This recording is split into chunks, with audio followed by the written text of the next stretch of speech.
मेरे गुरु महेश्वर शिव को मेरा प्रणाम है।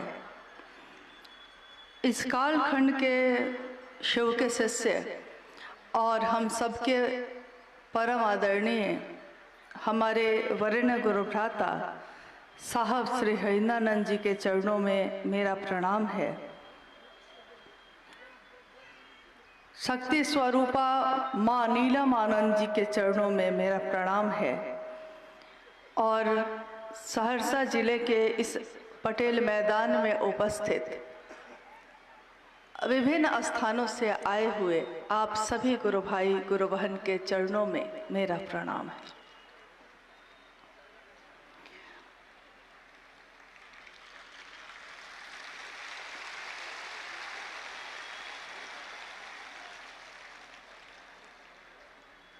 हम सबका परम सौभाग्य है कि अपने गुरु शिव के कार्य के हेतु इस स्थान पे आना हुआ और आज हम सब एक शिव गुरु महोत्सव का जो आयोजन हुआ है उसके हिस्से के रूप में आज हम सब बैठे हैं यहाँ।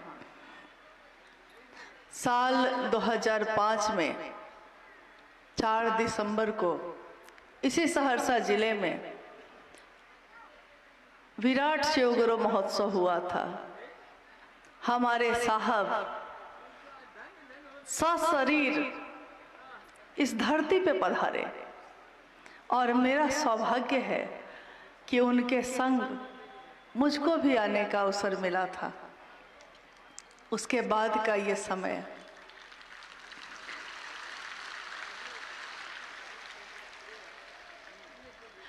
क्योंकि जिस जगह पे जिस भी स्थान पे शिव के शिष्य साहब हरिंद्रानंद जी शरीर में रहते हुए गुजरे हैं, रुके हैं, उस जगह को नमन है। जहाँ जहाँ चरण परे साहब के, हर उस जगह को हम नमन करते हैं, क्योंकि हमने शिव को अपनी इन आँखों से नहीं देखा, लेकिन वो शिव इतना नीचे आए, इतना नीचे आए कि हम उनको देख पाए, हम उनको सुन पाए और उनकी प्रेरणा से उसी शिव की तरफ चल सके। क्योंकि आज तक हजारों वर्षों से शिव की पूजा इस भारत देश में तो होती ही रही है। भारत के अलावा अनेक देशों में शिव की पूजा हुई है। कुछ वर्ष पूर्व दक्षिण अफ्रीका में हजारों वर्ष पुराना एक विशाल शिवलिंग खुदाई में निकला और लोग हतप्रभ रह गए कि शिव की पूजा एकमात्र शिव ही ऐसे हैं जिनकी पूजा पूरे विश्व में हर स्थान पे हुई समान रूप से। देवों के देव कहे गए वो महादेव, काल से परे, काल भी जिनसे डरता है, महाकाल। आज इस आयोजन में अभी तक की चर्चाओं में हम सब बैठकर सुन रहे थे कि साहब हरिंद्रानंद जी ने शिव को गुरु बनाने की बात कही है और हम लोग आवाहन भी कर रहे हैं, पुकार भी रहे हैं, अनुरोध भी कर रहे हैं कि ये साहब की बात है। शिव को अपना बनाइए और अपना कैसे बना सकते हैं, इसके लिए 3 सूत्रों का सहारा लीजिए।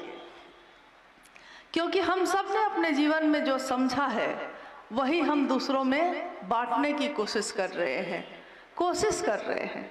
हम सब दिख रहे हैं लेकिन कर हम सब नहीं रहे हैं। क्योंकि जो भी काम हम आज कर रहे हैं, यानी शिव गुरु की चर्चा करते हैं, अपने गुरु शिव से दया मांगते हैं, शिव की चर्चा करते हैं, शिव को नमन करते हैं, ये तीनों सूत्र को बताने वाले ये कौन है? क्योंकि जब तक हम किसी काम के, किसी चीज के महत्व को नहीं समझेंगे, हम ना तो उसके अनुसार काम कर सकेंगे और ना ही हमारे जीवन में उस काम का वो परिणाम आएगा जो साहब हरिंद्रानंद जी ने सपना देखा माँ नीलमानंद जी ने, जिसका अलख जगाया। जो अभी एक गुरु बहन गा रही थी, साहब ने शिव शिष्यता बांटी शिव शिष्य के रूप में, और शिव शिष्या के रूप में दीदी नीलमानंद जी ने अलख जगाया। 4 दिसंबर को जब हम लोग आए थे इस धरती पे, उस मैदान में सबसे पहला बैनर जो मेरी आंखों के सामने से गुजरा था, जिस कार्यक्रम में साहब सशरीर आए थे, उस पे लिखा था कि शिव गुरु कार्य के में चलने वालों के लौकिक कांटों को मैं चुन लूंगी, छाया बनकर सदैव उनके साथ रहूंगी, बशर्ते गुरु कार्य में बेईमानी नहीं। और ये वाणी लिखी थी दीदी नीलमानंद जी की। ये धरती ऊर्जा से ओतप्रोत है, शक्ति का क्षेत्र है, मिथिला का सारा क्षेत्र। शिव का की शक्तियां तो सारा जगत संचालित करती हैं, सिर्फ मिथिला ही थोड़ी, सब जगह को संचालित करती हैं। लेकिन आइए हम सब अपने स्थान पे बैठे हुए कुछ समय के लिए अपने मन को पूरी तरह अपने गुरु शिव के तरफ ले जाते हैं और कल्पना करते हैं, क्योंकि एक इंसान सिर्फ कल्पना कर सकता है। वो कल्पना कर सकता है कि समंदर कितना बड़ा होगा, लेकिन एक बार अपनी इन आंखों से पूरे समंदर को वो नहीं देख सकता। एक इंसान कल्पना कर सकता है कि कोसी नदी में कितना पानी होगा, लेकिन अपनी इन आंखों से पूरे कोसी नदी के पानी को वो एक बार में नहीं देख सकता। शिव की कल्पना जब हम करते हैं, हम जगत के लोग, हम साधारण लोग, हम सामान्य लोग, अति सामान्य लोग, बांध पे रहने वाले, झोपड़ी में रहने वाले, हम सब, लेकिन हमारा जितना मन है, हमारे मन की जितनी क्षमता है, आइए हम उसी क्षमता से, उसी कल्पना से एक बार अपने महादेव के बारे में सोचते हैं और सोचते हैं कि कौन है ये महादेव। क्योंकि आज जिस महादेव की शिष्यता घर घर में व्याप्त है, जिनकी शिष्यता का दिया जल रहा है हर जगह, थोड़ा सा समझना होगा कि ये हम तक पहुँचे कैसे। क्योंकि हजारों साल से उनकी पूजा होती थी, लेकिन मेरे आपके अंदर ये विश्वास नहीं था कि महादेव हमर अपन छथिन, हमर अपन, आज तक नहीं था, कभी नहीं हुआ ये। कल शाम में जब इस मैदान में यहाँ के गुरु भाई गुरु बहन पंडाल और बैरिकेटिंग का काम कर रहे थे, थोड़ी देर के लिए हम लोग आए थे और साहब की चर्चा का कैसेट बज रहा था, साहब की वाणी गूंज रही थी। ये धरती आपका, वो महादेव को कह रहे हैं उस चर्चा में, ये धरती आपकी, ये जल आपका, ये अग्नि आपकी, ये हवाएं आपकी, ये आकाश आपका, सब कुछ महादेव आपका। ये पंक्ति सुनकर बिल्कुल मुझको कोई संशय नहीं है कि मेरे साहब आज यहाँ उपस्थित नहीं है, मैं उन्हीं के साथ आई। हमेशा हम सब उन्हीं के साथ तो जाते हैं। और कल्पना करने की जो बात हमने कही अभी, सोचिए साहब कह रहे हैं ये धरती आपकी, यानी ये पांचों तत्व की बात साहब कह रहे हैं। 5 तत्व से दुनिया बनी, 5 तत्व से हम और आप बने, ये शरीर बना।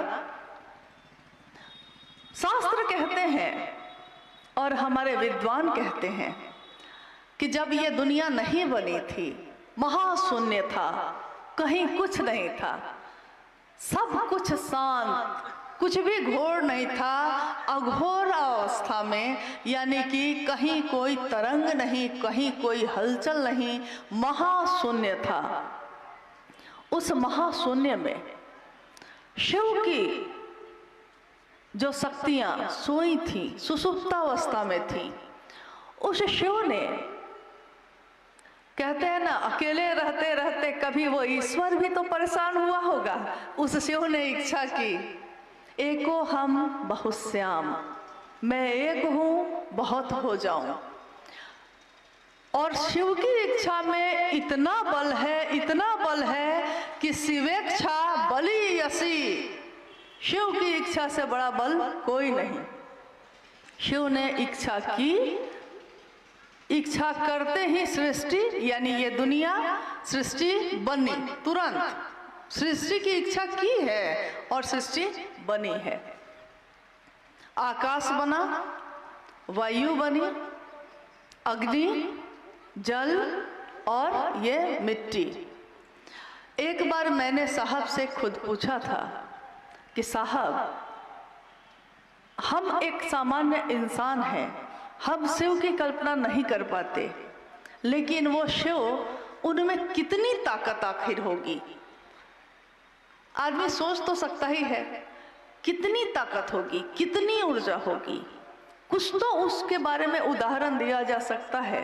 साहब ने कहा था, चारों दिशाएं जिसका वस्त्र हो, चार दिशाएं हैं ना, चार दिशा हम लोग कहते हैं ना, उत्तर दक्षिण पूरब पश्चिम, ये चारों दिशाएं जिसका वस्त्र हो और करोड़ों बिजलियों की जो चमक है, करोड़ों बिजलियां जिसका आहार हो, यानी वो शिव करोड़ों बिजलियों का भोजन करते हैं।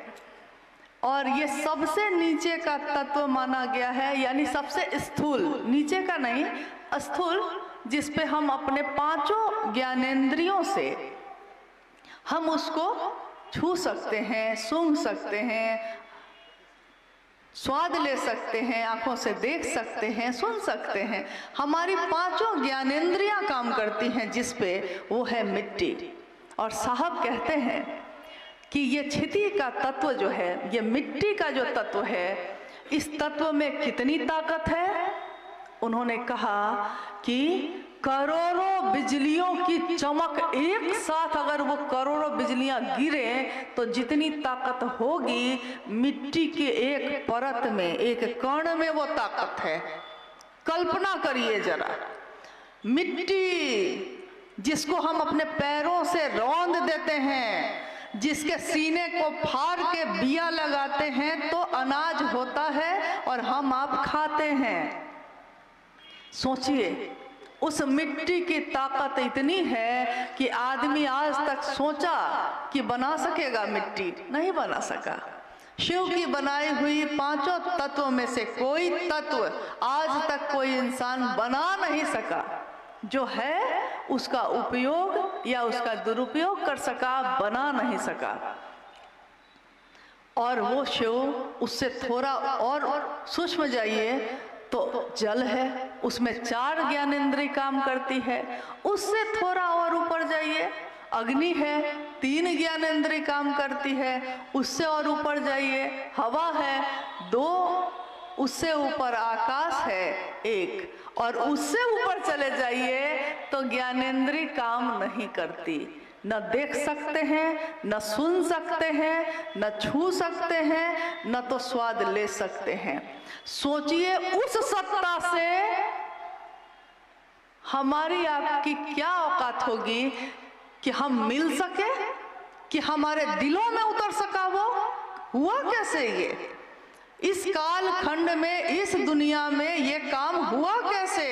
कौन है वो जो यहाँ उतरा था और जिसने उस शिव की असीम ऊर्जा को, अक्षय स्रोत को इतना सरल, इतना स्थूल बनाया कि इस दुनिया में, इस जगत में रहने वाले लोग उस शिव को एहसास कर सके, उस शिव को के बारे में अपने दिल में, वो उनके दिल में धड़क सका। और यहाँ तक कि अभी आपने भजन सुना, भाई चंदन जी गा रहे थे, जे कहियो शास्त्र पुराणों न पढ़ ले, जो शास्त्र और पुराण नहीं पढ़ा, कहते हैं, साहब ने कहा है कि शिव ज्ञान देते हैं तो शास्त्र आरेखित होते हैं। शिव ज्ञान उतरता है किसी में तब शास्त्र लिखे जाते हैं। तो उस शिव के सामने शास्त्र का भी कोई महत्व नहीं। तो जे कहियो शास्त्र पुरानो न पढ़ लई, हिंदियो अंग्रेजी नहीं पढ़ा, से चर्चा धुर झाड़ करे छे। सो चर्चा कर रहा है किसकी? शिव की। जे चर्चा धुर झाड़ करे छे, 12 महीना शिव की चर्चा किए जा रहा है। ये ज्ञान निकलता कहाँ से है? वो महादेव उतरे कैसे? ये कौन उतारा? मेरे आपके अंदर तो पहले था नहीं। तो हम कहते हैं कि उनका नाम है हरिंद्रानंद। धरती ने उनको नाम दिया हरिंद्रानंद। और सोच लीजिए, कल्पना कीजिए कि जिसने शिव की उस ऊर्जा को धरती तक उतार लिया है, उन साहब हरिंद्रानंद में क्या ऊर्जा होगी। जो आए शरीर में, दिखे सामान्य, साधारण ढंग से कुर्ता पजामा पहने हुए, सामान्य व्यक्ति की तरह पान खाते हुए, मुस्कुराते हंसते हुए, दुख और सुख सहते हुए, धरती की चोटें बर्दाश्त करते हुए, वो कौन है जो आए भी, इस धरती पे रहे भी, और शरीर से, इस धरती से शरीर नष्ट हुआ। 5 तत्वों का शरीर था, 5 तत्वों में मिल गया, लेकिन ये 5 तत्व किसके हैं? तो शिव के हैं।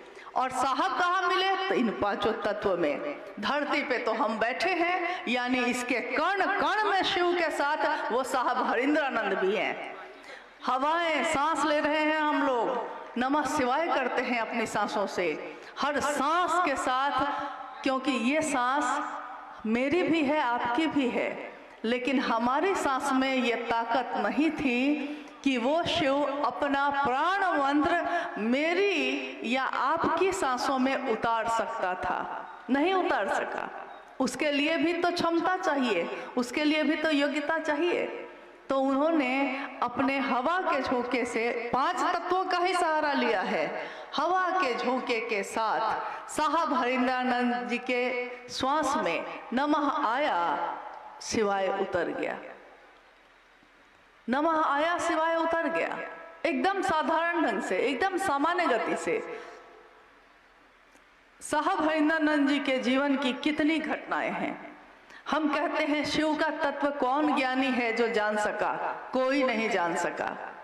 साहब ने शिव की अवधारणा की व्याख्या की। साहब हरिंद्रानंद जी ने कहा कि दुनिया के लोगों ने, जैसे आपने कभी हाथी देखा है? साहब कहते हैं कि आपने कभी हाथी देखा है? तो हाथी में 5 अंधे आदमी 5 जा रहे थे। रास्ते में एक हाथी था।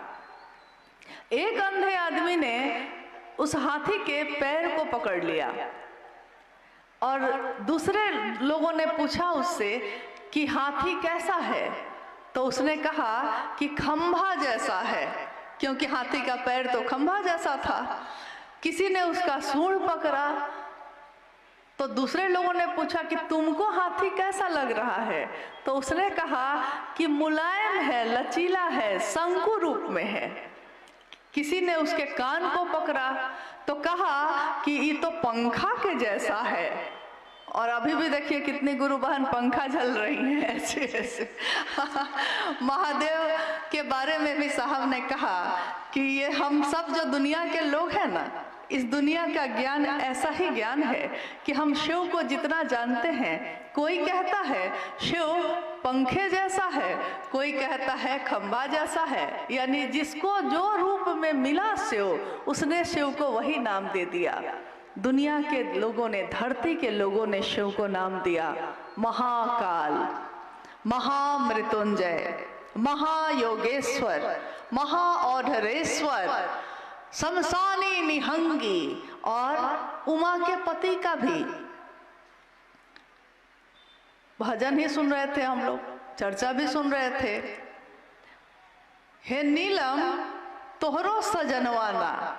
सुन रहे थे हम लोग, दीदी नीलम आनंद जी का नाम लिया जा रहा था कि हे नीलम तोहरो सजनवा ना, तोहरो सजनवा कुछ वो न बूझो ओ घर धरनवा ना। ये गौरा के लिए है और सही बात है। कैसे है वो ओढ़र धरनवा? शिव के तत्व को जब हम नहीं समझ पाए तो हम शिव के शिष्य के तत्व को समझ पाएंगे? अगर वो हमारे नजदीक ना आना चाहते तो हम साहब हरिनानंद जी का दर्शन इन आंखों से नहीं कर सकते थे। अगर वो हमारे पास हमको न बैठाते तो हम उनकी वाणी को सुनने की क्षमता हमारे इन कानों में नहीं थी। लेकिन उन्होंने बैठाया, दुनिया के लोगों को सुनाया, शिव का संदेश दिया, शिव की तरफ चलने का रास्ता दिखाया। ऐसा रास्ता, ऐसा राजमार्ग बनाया जिस पे दुनिया के सारे लोग चल सकते थे।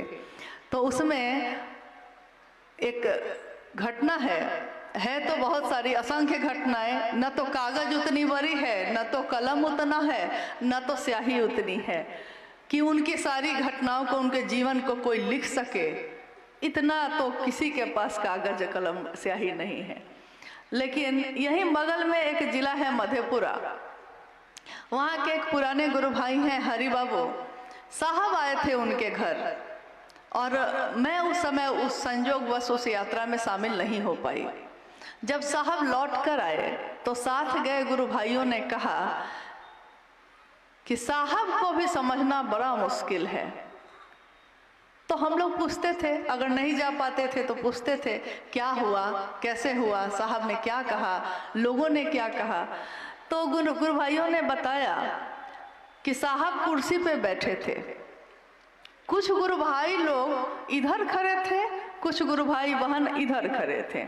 अब साहब यहाँ बैठे हैं तो कोई उधर से गुजर नहीं रहा है, लेकिन एक काम आ गया तो एक गुरु भाई बाईं तरफ से दाईं तरफ जाने लगा।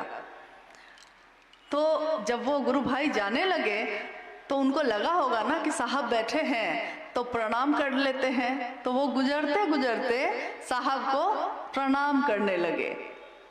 तो साहब हमेशा कहते थे कि जानती हो, हर जिला के लोग अलग अलग तरह से प्रणाम करते हैं, सबका अपना अपना स्टाइल है।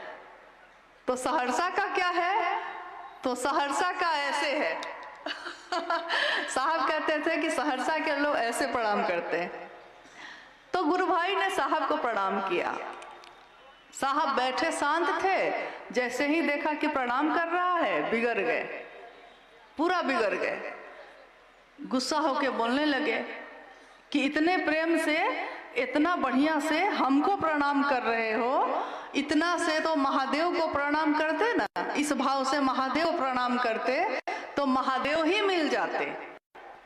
अब दूसरे गुरु भाई लोग तो देख रहे थे, वो गुरु भाई तो बेचारा चेहरा नीचे करके चुपचाप चला गया।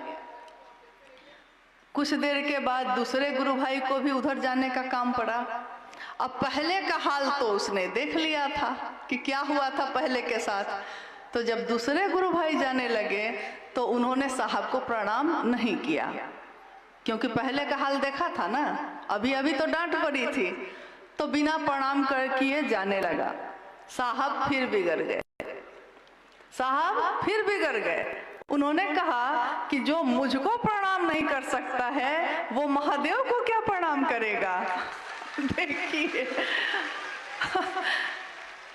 ये तो शिव के शिष्य का तत्व है जो हम शरीर में आए लेकिन हम आप नहीं जान सके। तो ये शिव को गुरु बनाने की बात, शिव के तरफ चलने की बात और तीनों सूत्र करने की बात साहब हरिनानंद जी ने जो बताया है जगत के लोगों को, इस बात में शिव से जो उतरी हुई ऊर्जा है उनमें, अगर हम उनके आंखों के अनुसार, उनकी सोच के अनुसार, उनके सपने के अनुसार इस काम को करते हैं, इन तीनों सूत्रों को करते हैं, तो जानते हैं वहाँ न तो मेरी ताकत काम करेगी न आपकी, वहाँ काम करेगी स्वयं उन्हीं की ऊर्जा, उन्हीं की ताकत, क्योंकि उन्होंने कहा कि जहाँ भी मेरे विचार जाते हैं मैं ही तो जाता हूँ।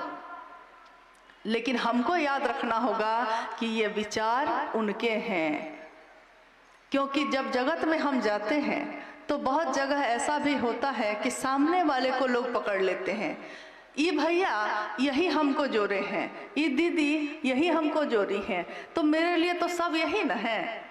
लेकिन मेरी जिम्मेदारी क्या है, आपकी जिम्मेदारी क्या है उस समय, कि हमको बताना पड़ता है कि नहीं भैया, ये वाणी है साहब हरिंद्रानंद जी की, जो शिव ने खुद उनमें उतारी और जगत के लोगों के लिए उतारी है। मेरा काम बस है संदेश वाहक का। जैसे कोई डाकिया डाक लेके आ जाता है, चिट्ठी लेके पहुंचाता है, चिट्ठी लिखा कोई और है, पहुंचेगा कहीं और, बस हमको पहुंचाना है, इतना ही है हम लोग का काम। तो याद रहे कि सड़क पे चलते थे हम, जैसे कोई सांप सड़क पे चलता है तो लोग डर जाते हैं और लाठियों से उसको मार मार के भगा देते हैं, लेकिन उसी सांप को गलती से भी अगर वो शिवलिंग पे चला जाता है तो उसकी पूजा होती है। हमारी आपकी भी वही स्थिति है। शिव की बात करते हैं तो पूजा होती है, शिव की बात करते हैं लोग सम्मान देते हैं, प्यार देते हैं। जिस दिन अपनी बात कहने लगेंगे कोई प्रणाम नहीं करेगा, कोई प्रेम नहीं करेगा। तो मेरे गुरु शिव की बात, आपके गुरु शिव की बात लोगों तक इस जीवन में हम पहुंचा सके, दीदी नीलम आनंद जी के सपने को पूरा कर सके। उनकी आंचल की छाया क्या अभी इस मैदान में नहीं है? क्योंकि कल तक तो इस मैदान में बहुत धूप थी, आज ये छाया कैसे हो गई है? कल तक तो बहुत धूप थी।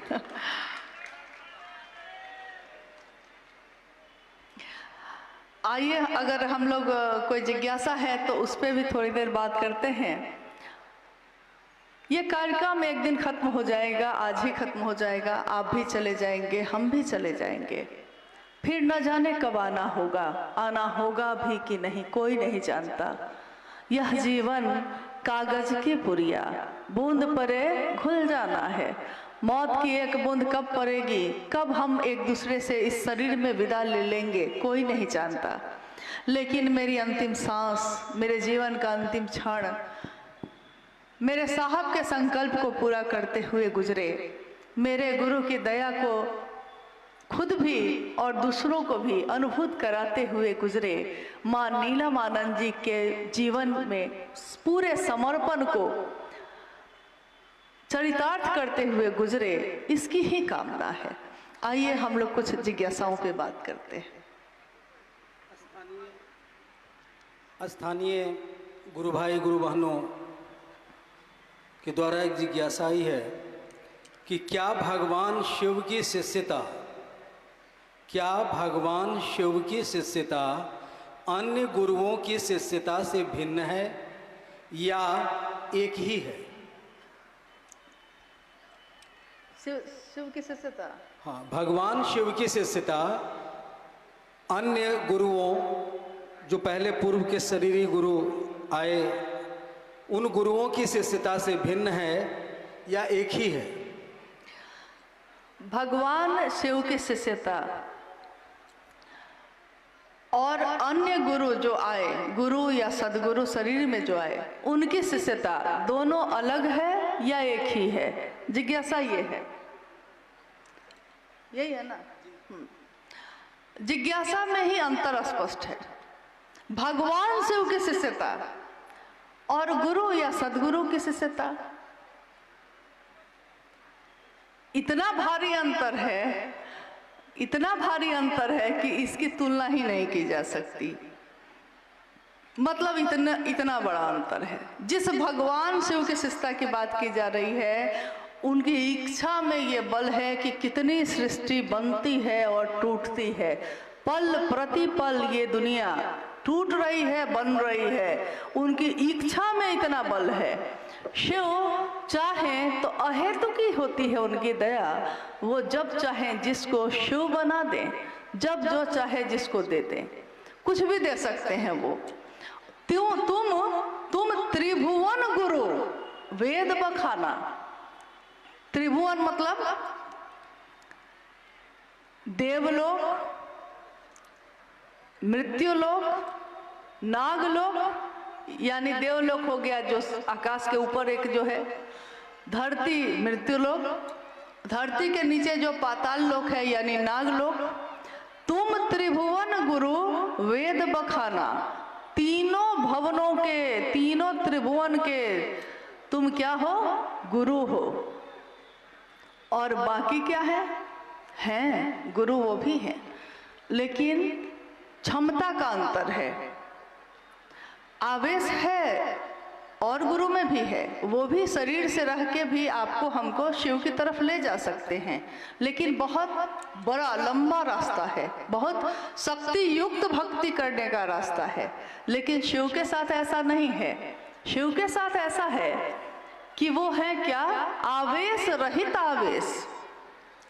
अभी मैंने जैसे इस माइक का ये तार है, इस तार को मैंने अपने हाथों से पकड़ रखा है, लेकिन इस तार के अंदर एक ऐसा करंट दौड़ रहा है, अगर उससे मेरा हाथ सट जाए तो यहीं के यहीं खत्म हो जाएंगे। लेकिन रबड़ चढ़ी हुई है तो हम इसको घुमा रहे हैं, इसको हाथ में रखे हुए हैं, कुछ फर्क नहीं पड़ता। एक बच्चा भी आके इस पे पैर से रौंद सकता है, कोई दिक्कत नहीं है। लेकिन शिव आवेश रहित आवेश है। भगवान शिव की शिष्यता जगत के किसी भी जीव में भेद नहीं कर सकती। सारा आवेश रहते हुए भी वो अपने आवेश को एक रबड़ चढ़ाए हुए हैं ताकि उनका शिष्य उन तक पहुंच सके, नहीं तो शिव तक तो हम पहुंच नहीं सकते हैं। और शिव की शिष्यता पूरे जगत के लिए है, यानी उसमें सारे लोग आते हैं, सारे जीव, सारे जंतु, सब के सब आते हैं। लेकिन शरीरधारी गुरु के साथ या सदगुरु श्रेणी तक के साथ ऐसा नहीं है। उनकी अपनी पसंद नापसंद है। सदगुरु श्रेणी के भी लोग अगर हुए हैं तो उनकी भी कोई ना कोई चीज ऐसी होती है जो उनको नहीं पसंद है, तो वो कहते हैं कि गृहस्थ आश्रम को छोड़ के आना होगा, ब्रह्मचारी बन के आना होगा, मांस मछली छोड़ के आना होगा, यानी कि पवित्र होके आना होगा। कुछ न कुछ उनका अपना एक दायरा बना हुआ है कि इस दायरे में तुम आओगे तो हम तुमको शिव की तरफ लेकर जा सकते हैं। लेकिन भगवान शिव की शिष्यता वो कहती है, कुछ नहीं आता है तुमको तब भी, पवित्र हो या अपवित्र हो तब भी, अमीर हो गरीब हो, अलग जाति के हो, अलग धर्म के हो, मतलब कोई भी अंतर अगर आपके मेरे बीच है इस धरती पे, लेकिन शिव के सामने ये सारी संकीर्णताएं तिरोहित हो जाती हैं, खत्म हो जाती हैं। इसीलिए शिव जगत के गुरु हैं, जगत के गुरु और बाकी गुरुओं में कोई तुलना ही नहीं है सब शिष्यता ही, रास्ता सब जाके वहीं मिलता है। लेकिन शिव जब स्वयं गुरु हो जाए तब फिर जब सूरज खुद निकल जाए तो सारे तारे छिप जाते हैं। नहीं, सूरज की रोशनी के बाद तारे नहीं दिखते, सूरज की रोशनी ही दिखती है। किसी व्यक्ति के चित्त में, किसी व्यक्ति इंसान के शरीर में जो आया है, उसके मन में अगर शिव बस जाए, उसके चित्त में एक ऐसा ज्ञान का सूरज दीप्यमान होता है जो जग को रोशनी से भर देता है। मन उजियारा जब जब छाए, जग उजियारा होए। मन में किसी के उजियारा आ गया है तो उसके मन के उजियारे से ये जग उजियारा हुआ है और साहब हरिदानंद जी के मन का अंधेरा दूर हुआ। शिव उन्हीं के मन में प्रवेश कर गए तो उनके मन से जुड़ के हमारे मन का अंधेरा भी दूर हुआ। हमारी क्षमता कुछ नहीं, लेकिन अगर एक पतला सा तार भी उसमें अपने को जोड़ ले तो उस तार की में भी वही रोशनी आ जाती है। रोशनी सबकी एक ही है। तो भगवान शिव की शिष्यता सब चीजों से अलग है। और कोई है?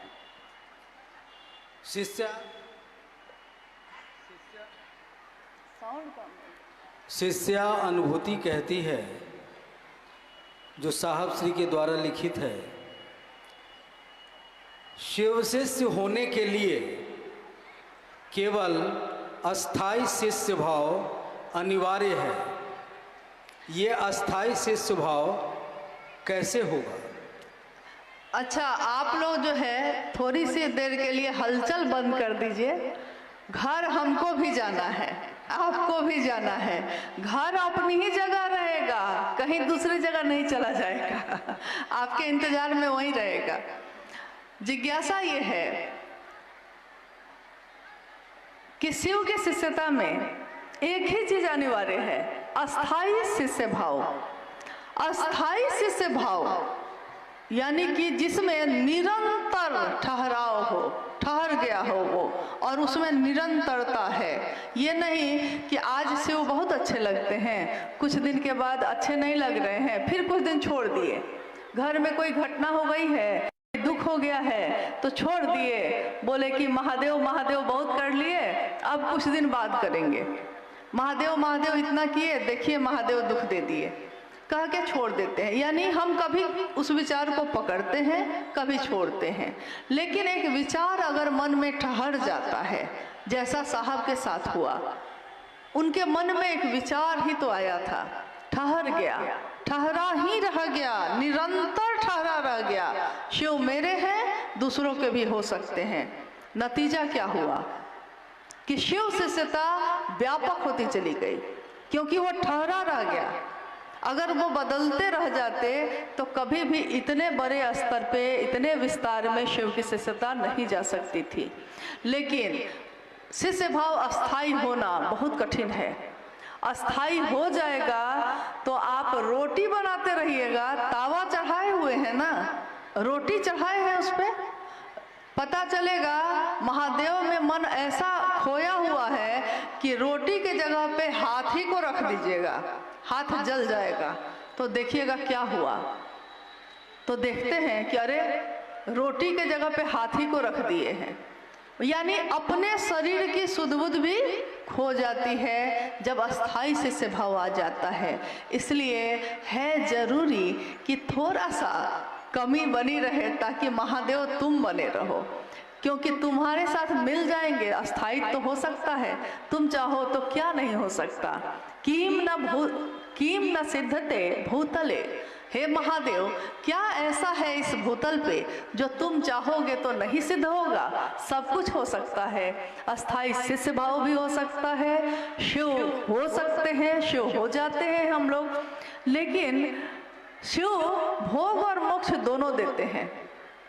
साहब की ही लिखी हुई पंक्ति है शिष्यानुभूति में, वो शिव भोग और मोक्ष दोनों देते हैं। साहब ने एक दिन पूछा, रांची में हम लोग बैठे थे, साहब ने पूछा कि आप लोगों ने शिव को अपना गुरु माना है, क्यों माना है, क्या भोग और मोक्ष के लिए माना है? तो किसी ने कहा कि हाँ, किसी ने कहा नहीं। साहब ने कहा कि ये बताओ महादेव का शिष्य कौन होता है? महादेव का शिष्य यानी कि महादेव का आदमी, यानी कि महादेव का गण, महादेव के लोग। और महादेव का लोग जो होगा उसका मिजाज भी तो महादेव के जैसा बना रहेगा। तो भोग हो तो भोग लेगा, मोक्ष हो तो ले लेगा, लेकिन न तो मोक्ष के पीछे भागेगा, न तो भोग के पीछे रोने बैठेगा।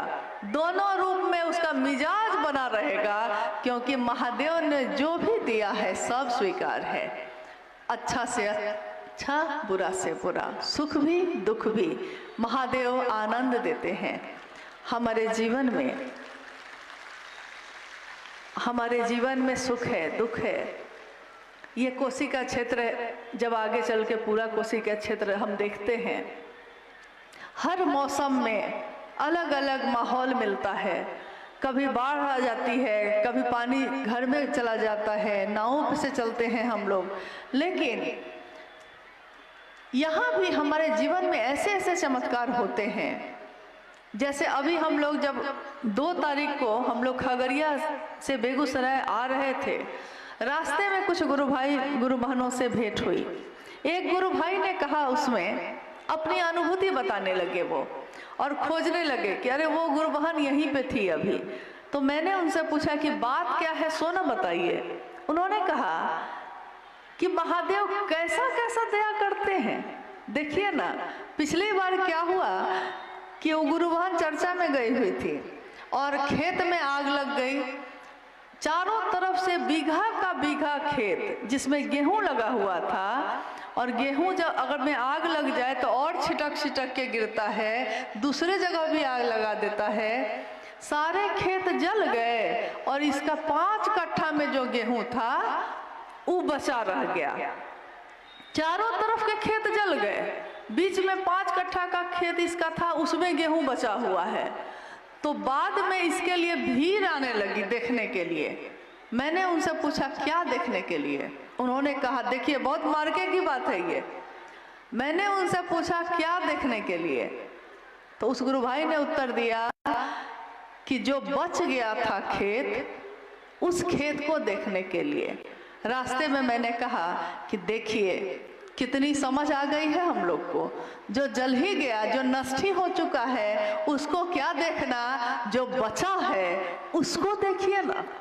दुनिया क्या देती है छोड़िए ना, शिव की शिष्यता बची है ना हृदय में। साहब और दीदी है ना, साहब दीदी बैठे हैं हमारे सीने में, वो तो बैठे हैं ना। उनकी खूबसूरती तो देखिए, उनकी सुगंध तो देखिए, उनकी सुंदरता तो देखिए।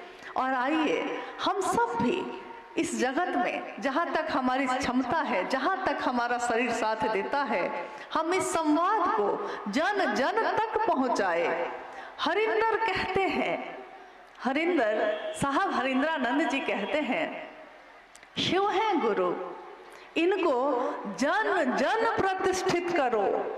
जन जन व्यक्ति को मत देखना कि वो अमीर है कि गरीब, मत देखना कि वो कुरूप है कि सुंदर, वो जीवित है, वो जीव है। जन जन प्रतिष्ठित करो, जर्रे जर्रे के शिव हो गुरु, सैलाब ऐसा ही ला दोगे तुम। ये साहब की वाणी है। उन्होंने कहा शिव शिष्यता एक जागरण है, प्रचार की जरूरत इसको नहीं है, ये तो हवाएं काम कर जाती हैं। जागरण है, हर व्यक्ति के दिल में वो शिव जग गया है। तभी तो आज लोग कहते हैं शिव को गुरु मान के हमने क्या पाया। हमने वो पाया है जो इस दुनिया में आज तक किसी ने नहीं पाया। एक बच्चा, उसको कुछ भी दे दीजिए वो चुप नहीं होता जब तक कि उसकी माँ नहीं आती है। तो हमने उसको पाया है जिसको पाके ये जग इतर आया है। हम तो उसको पाके बैठे हैं, उससे ज्यादा अब क्या चाहिए। कोई कहे कि महादेव चाहिए कि भोग और मोक्ष चाहिए, तो क्या कहेगा महादेव का चेला? आप बताइए क्या कहेगा। क्योंकि एक दिन साहब ने हम लोगों से ये पूछा था कि महादेव का चेला क्या दुख से पागल हो जाएगा, क्या महादेव का चेला सुख में बौरा जाएगा।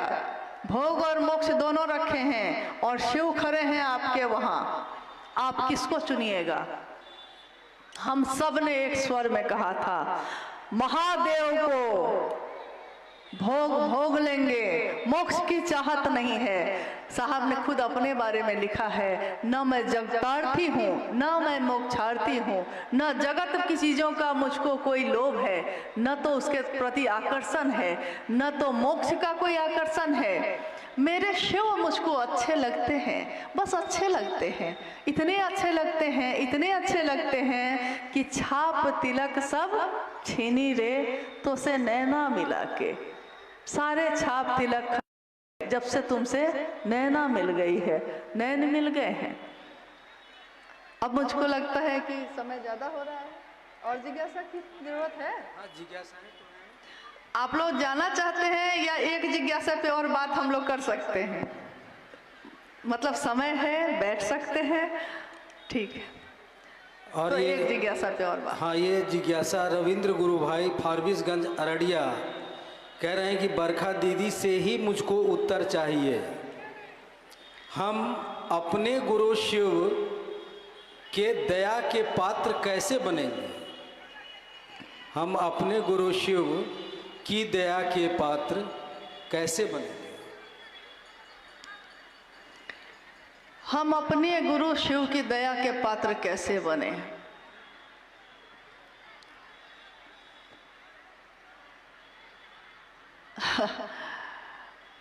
साहब से हम लोगों ने कहा, जब उन्होंने आओ चले शिव की ओर पुस्तक लिखी थी, उसमें एक पंक्ति उन्होंने लिखी है, पीड़ा के क्षणों में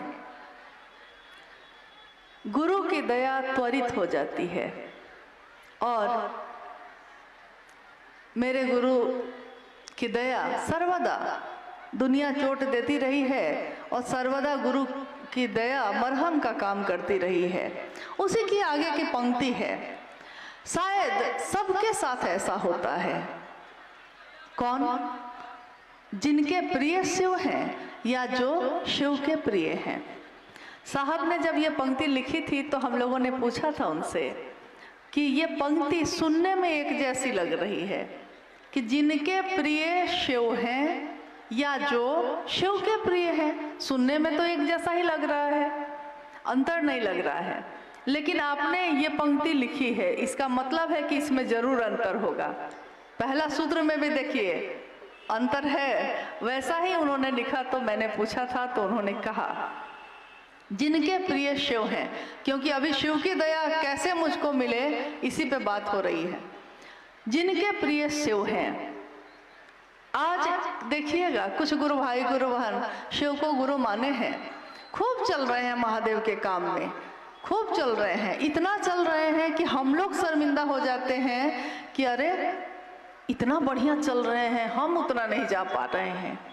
साहब ने तो कहा कि कुछ लोगों ने इसी गुरु मंच पे आके ऐसी बात साहब के सामने महादेव के लिए कही कि साहब ने खुद उनको कहा था कि भाई आज तुमने जो शिव की चर्चा की है, वैसा मैं शिव का शिष्य जो हूँ हरिनानंद, मैं भी वैसा शायद नहीं कर पाऊँ। सोचिए, कुछ क्षण के लिए उस व्यक्ति का मन इतना ज्यादा बढ़िया था कि शिव से ज्यादा प्रिय उसके लिए कोई नहीं था उस दिन।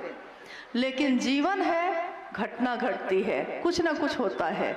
आपका मन है, दुख भी लेता है, सुख भी लेता है।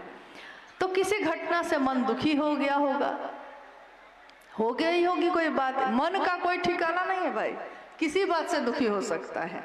मामूली से मामूली बातों पे बरसों के यार आने गए, तो छोटी छोटी बातों पे बरसों के याराने चले जाते हैं। तो शिव की शिष्यता में कुछ लोग ऐसे चले जैसे लगता था कि कब से चल ही रहे हैं। उनके प्रिय शिव थे, लेकिन जीवन में कुछ बातें हुई, कुछ बुरा लग गया, कुछ अच्छा लग गया, महादेव प्रियता बदल गई। अब महादेव अच्छे नहीं लग रहे हैं, अब दूसरा व्यक्ति अच्छा लग रहा है, दूसरी बात अच्छी लग रही है। तो साहब ने कहा कि देखिए, उस दिन शिव प्रिय थे, प्रियता बदल सकती है आदमी की, अगर वो आपके तरफ से चलेगा तो बदल सकता है, लेकिन शिव की तरफ से चलेगा, यानी जिनके प्रिय शिव हो जाएंगे, शिव की तरफ से चलेगा तो वो प्रियता कभी नहीं बदलती, क्योंकि शिव नहीं बदलता। तो जिनके जो शिव के प्रिय हैं, अब दूसरी पंक्ति है, जो शिव के प्रिय हैं। अब इस प्रश्न का उत्तर उसी में है। मैंने साहब से पूछा उस दिन, मैं ऐसा क्या करूं कि शिव का प्रिय हो जाऊं? साहब ने उत्तर दिया, इतना महादेव महादेव करना कि महादेव ही खोजने लगे कि कौन है मेरा दीवाना, कौन है ये दीवाना जो इतना मुझको बुलाता है, और वो खोज ले तो उसके प्रिय हो जाओगे। शिव की दया हम कैसे पाते हैं? गुरु अनुसार करने भर से पाते हैं। गुरु अनुसार करना भर है बस, न मेरी ज्यादा है इसमें कुछ, न इसमें कम है। जैसा गुरु ने साहब को आदेश दिया, साहब ने हम लोगों को बताया है, उतना ही भर करना है, उतने ही से महादेव की दया हो जाती है। अलग से कोई कर्मकांड, अलग से कोई बहुत बड़ा प्रबंध करने की जरूरत नहीं है, क्योंकि मनुष्य के सहज प्रेम से वो परमात्मा लभ्य है। सहज जो जन्मजात हमारे आपके दिल में होता है, किसी के लिए भी पिता के लिए, पति के लिए, बच्चे के लिए जन्म से ही है वो भाव, वो प्रेम जन्म से है, सहज प्रेम से। उसी तरह के सहज प्रेम से वो परमात्मा भी मिल जाता है, वो शिव भी मिल जाते हैं। लेकिन बात ये है कि शिव के लिए शिव को चाहना होगा, जो साहब ने किया। हम इस क्षेत्र की बात करते हैं या भारतवर्ष के किसी भी क्षेत्र की बात करते हैं, लोग कहते हैं, और साहब ने भी हमेशा कहा है, साहब ने हमेशा इस बात को कहा कि विचार भी किया है तो ठहरो, विचार में ठहरो। भाव एक दिन तो बनेगा, एक दिन तो ये पानी वाष्प बन के कभी बदलेगा अपना रूप, तो भाव में बदलेगा। भाव भी टूट सकते हैं, भाव में भी रुके रहो। कैसे हो सकता है? तीनों सूत्र करने से हो सकता है। तीनों सूत्र करो, अपने गुरु शिव को मन ही मन पुकारो और कहो, हे शिव, आप मेरे गुरु हैं, मैं आपका शिष्य हूँ, मुझ शिष्य पर दया कर दीजिए। महादेव दया करते हैं, उनकी दया हो जाए तो चर्चा, शिव की चर्चा दूसरों से करो, खुद समझने के लिए भी करो और दूसरों को समझाने के लिए भी करो। लेकिन शिव की चर्चा क्या हो? तमाशा नहीं है, ये तमाशा नहीं है, ये खिलवाड़ नहीं है कि कहीं भी हम शिव चर्चाओं का आयोजन कर दें। बहुत सोचना पड़ता है, बहुत सोच समझ के करना चाहिए। ये नहीं कि मन नहीं लग रहा है तो यहाँ भी कर दिया, यहाँ भी कर दिया। शिव की चर्चा शिव भाव से संजात, शिव भाव से भींगा हुआ, प्रगाढ़, एकदम गहरा बना हुआ मेरे दिल में जो होगा वही ना हम आपके दिल को दे सकेंगे। जो मेरे पास होगा ही नहीं, हम आपको क्या दे सकेंगे? तो शिव की चर्चा स्वयं को और समूह को, दोनों को शिव भाव से आप्लावित करती है। दूसरा सूत्र। तीसरा, शिव को नमन करना। शिव को पंचाक्षर मंत्र से प्रणाम करने की बात भी साहब ने कही कि आप कर सकते हैं। नमः शिवाय मंत्र, प्राचीन समय से ये मंत्र चलता आया है, लेकिन ये मंत्र शिव का प्राण मंत्र कहा गया। शिव के प्राण, यानी शुरू में मैंने कहा अभी कि सबसे पहला तत्व बना था आकाश और शब्द बना था सबसे पहले। तो जैसे ही आकाश बना और शब्द बने, पहला शब्द बना था नमः शिवाय। नमः शिवाय यानी इस सृष्टि के बनने में, इस सृष्टि को प्राण देने वाला जो मंत्र है वो है नमः शिवाय। शिव के समग्र स्वरूप को, संपूर्ण शिव के स्वरूप को हम चले थे जगत गुरु शिव का सहारा लेकर, लेकिन वही शिव नीचे तक आकर, हमारे आपके चेतना के स्तर तक आकर धीरे धीरे अपने समग्र रूप से मिलवाते हैं। स्वरूप जो उनका है संपूर्ण, भगवान शिव के शिष्यता, भगवान शिव से मिलवाते हैं। नमः शिवाय मंत्र शिव के समग्र स्वरूप को प्रणाम निवेदित करता है। इन तीनों सूत्रों की परिधि में ही सब कुछ है। गुरु मानकर अगर किसी ने आपको 3 सूत्र नहीं बताया होता, तब भी आप क्या करते?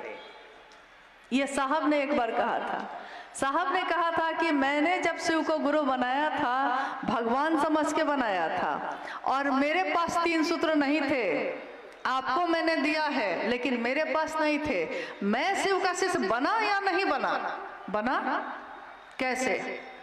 साहब ने कहा मेरे गुरु शिव ने मुझको अनुभूत करा दिया, बोध करा दिया कि उनकी दया के बिना यहाँ पत्ता भी नहीं हिलता है। शिव और शक्ति के प्रेम के बिना तो घास की एक पत्ती तक नहीं उगती। शिव की दया के बिना यहाँ कुछ भी नहीं होता, सब कुछ उनकी दया ही है। यह शिव ने बोध करा दिया तो उन्होंने पहला सूत्र बनाया। शिव की चर्चा करने से परिणाम आने लगा और ध्यान कहा जाता है कि भारत देश में ध्यान की अनुपम विधा मानी गई है। ध्यान को बहुत अनुपम विधा मानी गई है, किसी एक बिंदु पे अपने मन को एकाग्र कर लेना, ठहर जाना, शांत हो जाना, यह है ध्यान। और शिव की चर्चा कोई कर्म कांड नहीं करती, लेकिन शिव की चर्चा करते करते हमारा मन सिर्फ अपने गुरु शिव पे केंद्रित हो जाता है। इसीलिए दूसरा सूत्र, शिव की चर्चा ध्यान की अनुपम विधा है।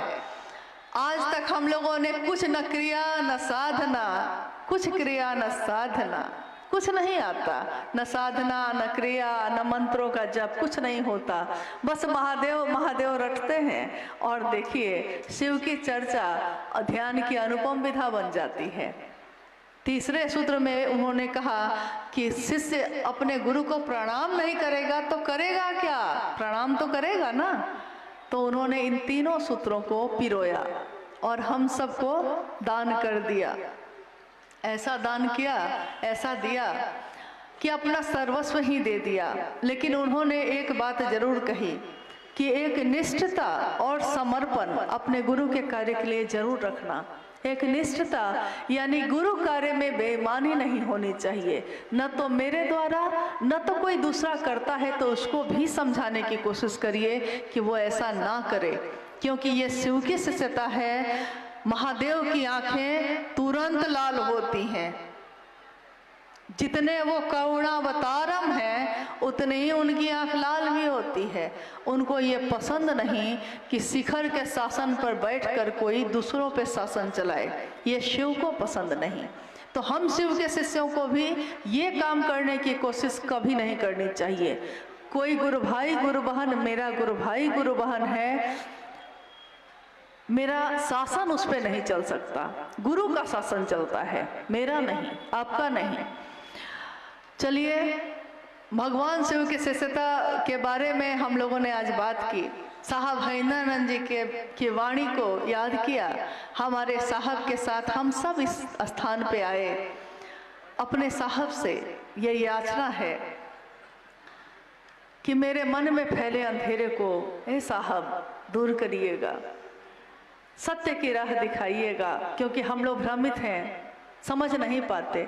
ये हमारा दोष नहीं है, ये हो जाता है जगत में, हम जानबूझ के ऐसा नहीं करते। गलतियां होती हैं शिष्य से और गुरु माफ करते हैं। गुरु का रास्ता साहब हरिंदरानंद जी ने दिखाया है, वो साहब भी हम सबको माफ करें, अपने गले से लगाएं। और गले से वो लगाते ही आए हैं, हम ही उनको कभी पकड़ते कभी छोड़ते रहे हैं, लेकिन उन्होंने हम सबको कभी नहीं छोड़ा। अगर उन्होंने छोड़ा होता तो हम सब आज यहाँ होते ही नहीं। आप सभी के चरणों में प्रणाम है। आप सब कृपया धीरे धीरे अपने घर को प्रस्थान करिए। हम सबका आना सफल हो, आप सभी के चरणों में प्रणाम है।